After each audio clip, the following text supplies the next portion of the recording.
முதலமைச்சர் மு.க.ஸ்டாலின் சென்ற விமானத்திற்கு வெடிகுண்டு மிரட்டலானது விதிக்கப்பட்டிருக்கிறது. முதலமைச்சர் சென்ற விமானம் நள்ளிரவு 2 மணிக்கு துபாயில் பாதுகாப்பாக தரையிறங்கியிருக்கிறது. தற்போது முதலமைச்சர் சென்ற விமானத்திற்கு வெடிகுண்டு மிரட்டல் விடுக்கப்பட்டிருப்பதாக தகவல் வெளியாகியிருக்கிறது. விவரங்களை செய்தியாளர் கசாலி வழங்கிட கேட்கலாம். கசாலி வணக்கம். இந்த வெடிகுண்டு மிரட்டல் எப்போது விடுக்கப்பட்டிருந்தது? தற்போது இது தொடர்பான விசாரணை எந்த நிலையில் உள்ளது? தமிழக முதலமைச்சர் 2 வார பயணமாக அமெரிக்காவுக்கு சென்றுள்ளார். முதலீட்டாளர் வைப்பதற்காக அமெரிக்கா சென்றுள்ளார்.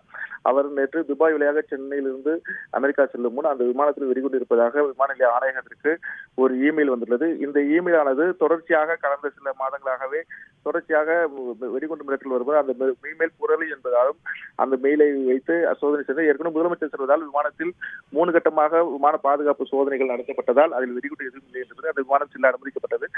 மேலும் இது தொடர்பாக விமான நிலைய போலீசார் மெயில் அனுப்பியவர் யார், எங்கிருந்து அனுப்பப்பட்டது என்ற விவரங்களை சேகரிப்பதற்காக விசாரணை நடத்தி வருகிறார்கள். தெளிவான தகவல்களுக்கு நன்றி கசாலி.